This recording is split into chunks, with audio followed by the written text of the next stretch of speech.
Hi friends, എല്ലാവർക്കും ഉമ്മി and മീയിലെ പുതിയൊരു വീഡിയോയിലേക്ക് സ്വാഗതം. ഇന്ന് ഞാൻ വന്നിരിക്കുന്നത് കുറച്ച് കിച്ചൺ ടിപ്സുകളുമായിട്ടാണ്.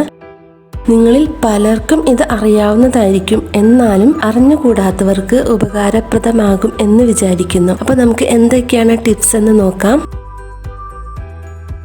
അപ്പോൾ ആദ്യത്തെ ടിപ്പ്, നമ്മളിപ്പോൾ ചപ്പാത്തിക്കും പൂരിക്കുമൊക്കെ കുഴയ്ക്കുന്ന മാവ് ചിലപ്പോഴൊക്കെ ബാക്കി വരാറില്ലേ, അത് നമ്മൾ അതേപോലെ ഫ്രിഡ്ജിൽ വെച്ചാൽ പിറ്റേ ദിവസം എടുക്കുമ്പോൾ അതിൻ്റെ പുറഭാഗം ഒക്കെ ഭയങ്കര കട്ടിയായിട്ടിരിക്കാറുണ്ട്. അപ്പോൾ അത് മാറാൻ വേണ്ടിയിട്ട് നമുക്ക് ബാക്കി വന്ന ചപ്പാത്തി മാവിൽ കുറച്ച് വെളിച്ചെണ്ണ സ്പ്രെഡ് ചെയ്ത് കൊടുക്കാം.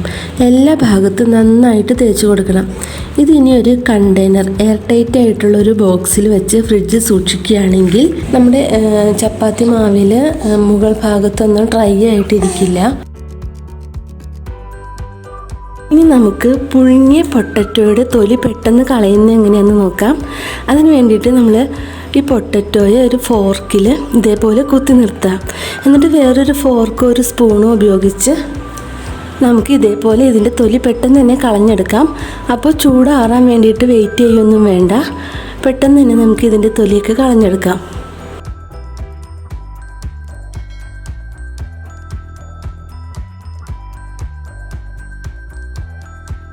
ഇനി ചക്കക്കുരു എങ്ങനെയാണ് കുറേ നാളത്തേക്ക് സ്റ്റോർ ചെയ്യുന്നതെന്ന് നോക്കാം. ഇപ്പോൾ ഇതിൻ്റെ സീസൺ ആയതുകൊണ്ട് തന്നെ ഒരുപാട് കിട്ടും. ചക്കയും ചക്കക്കുരു ഒന്നും ഇല്ലാത്തൊരു സമയത്ത് നമുക്ക് ചക്കക്കുരു കൊണ്ടൊരു കറി വെക്കണമെങ്കിൽ നമുക്ക് ഇതുപോലെ എടുത്ത് സൂക്ഷിച്ചാൽ മതി.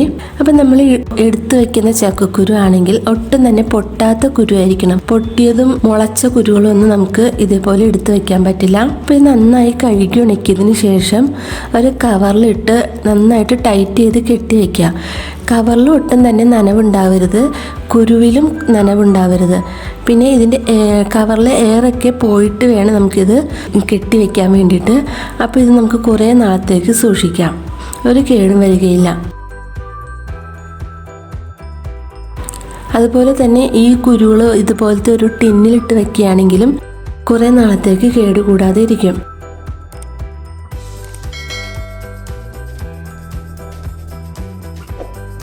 നമുക്ക് ചക്കക്കുരു പെട്ടെന്ന് തൊലി കളയാനുള്ള ഒരു ടിപ്പ് നോക്കാം. അപ്പോൾ അത് ഒരു ചക്കക്കുരു എടുത്തിട്ട് നമുക്കത് ഏത് രീതിയിലാണോ കുരു വേണ്ടത് അതേപോലെ കട്ട് ചെയ്ത് കൊടുക്കാം.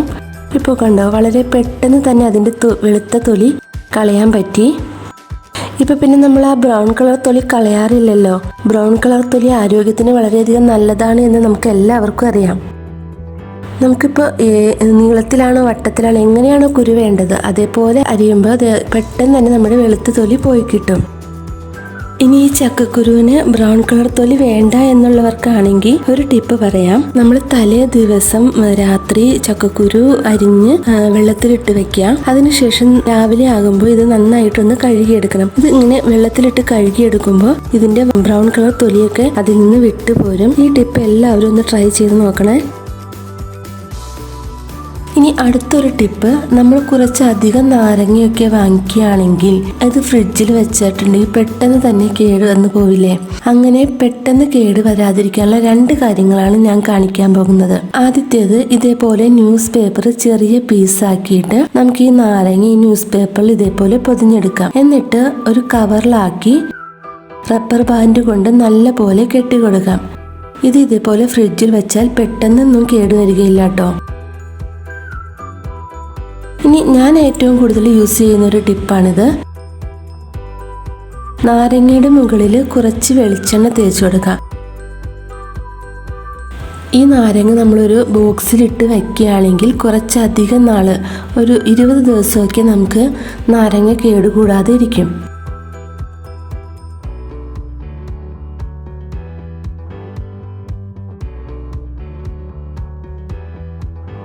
ഇനി ബീഫും ചിക്കനും ഒക്കെ എങ്ങനെയാണ് ഫ്രിഡ്ജിൽ കുറേ നാൾ ചീത്തയാവാതിരിക്കുക എന്ന് നോക്കാം. അപ്പോൾ നമുക്കൊരു ബോക്സ് എടുക്കാം, അതിലേക്ക് ബീഫ് ഇട്ട് കൊടുക്കാം. ഇത് വേറെ വേറെ ബോക്സിൽ ഇട്ട് വയ്ക്കുകയാണെങ്കിൽ നമുക്ക് ഓരോ ദിവസവും വേണ്ടി വരുന്ന എത്രയാണെന്ന് നമുക്കറിയാമല്ലോ.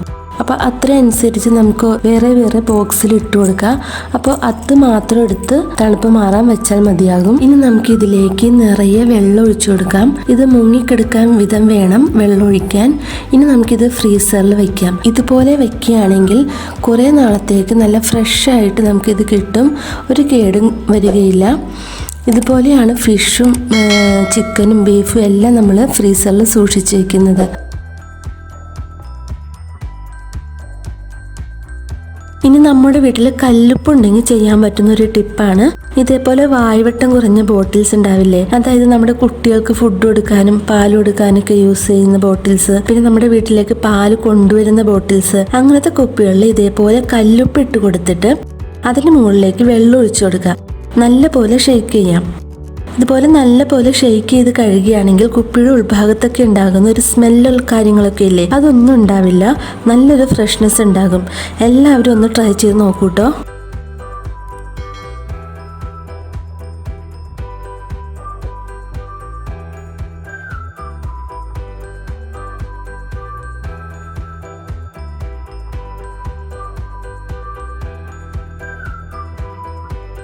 ഇനി അടുത്തൊരു ടിപ്പ്, നമ്മൾ ബ്രെഡൊക്കെ വാങ്ങിക്കുകയാണെങ്കിൽ ചിലപ്പോൾ 2-3 ദിവസത്തിനുള്ളിൽ അതിൻ്റെ എക്സ്പയറി ഡേറ്റ് ആവാറുണ്ട്.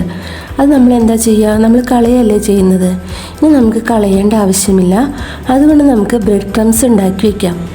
അതിനായിട്ട് ഞാനിവിടെ ബ്രെഡ് ചെറിയ പീസാക്കിയിട്ട് മിക്സിയുടെ ജാറിലേക്ക് ഇട്ട് കൊടുക്കുകയാണ്. ഇനി നമുക്കിതിനെ ഒന്ന് പൊടിച്ചെടുക്കാം. ഇനി ഒരു പാൻ അടുപ്പത്ത് വെച്ച് ചൂടാക്കിയിട്ട് ഈ ബ്രെഡ് ക്രംസ് നന്നായി ചൂടാക്കിയെടുക്കാം.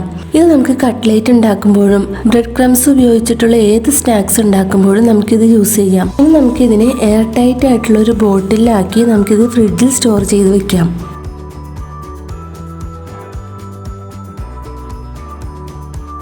ഇനി നമുക്ക് നോൺ സ്റ്റിക്ക് പാനിൻ്റെ പിറകിലുള്ള കറ കളയാനുള്ള ഒരു ടിപ്പാണ്. അതിനായിട്ട് ഞാനിവിടെ എടുത്തിരിക്കുന്നത് നമ്മുടെ കോൾഗേറ്റ് ആണ്. കോൾഗേറ്റ് അതിൻ്റെ പിറകു ഭാഗത്ത് ഇങ്ങനെ അപ്ലൈ ചെയ്ത് കൊടുക്കാം. എന്നിട്ട് ഇതുപോലെയുള്ള ഒരു സ്ക്രബ്ബർ കൊണ്ട് നന്നായിട്ടൊന്ന് ഉരച്ചു കൊടുക്കാം. നന്നായിട്ട് അമർത്തി തന്നെ ഉരച്ചു കൊടുക്കണം. സ്റ്റീൽ സ്ക്രബ്ബർ ഒരിക്കലും ഉപയോഗിക്കരുത്. അങ്ങനെ ചെയ്യുകയാണെങ്കിൽ അതിനകത്ത് സ്ക്രാച്ച് വരും.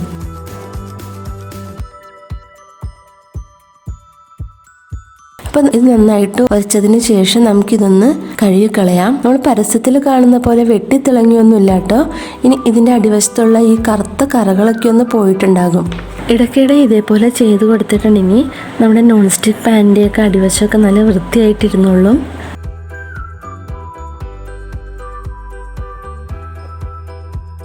അപ്പോൾ ഇന്നത്തെ വീഡിയോ ഇത്രയൊക്കെയുള്ളൂ. ഇതെല്ലാവർക്കും യൂസ്ഫുൾ ആയെന്ന് വിചാരിക്കുന്നു. നിങ്ങൾക്ക് ഈ വീഡിയോ ഉപകാരപ്പെട്ടെങ്കിൽ നിങ്ങൾ എല്ലാവരും ഒന്ന് ലൈക്ക് ചെയ്യണേ. പിന്നെ ഫ്രണ്ട്സിനും റിലേറ്റീവ്സിനൊക്കെ ഒന്ന് ഷെയർ ചെയ്ത് കൊടുക്കണം. പിന്നെ സബ്സ്ക്രൈബ് ചെയ്യാതെ കാണുന്ന ഫ്രണ്ട്സ് ആണെങ്കിൽ നമ്മുടെ ചാനൽ ഒന്ന് സബ്സ്ക്രൈബ് ചെയ്ത് സപ്പോർട്ട് ചെയ്യണേ. ഇനി അടുത്തൊരു വീഡിയോ ആയിട്ട് വരുന്നത് വരേക്കും എല്ലാവർക്കും താങ്ക് യു.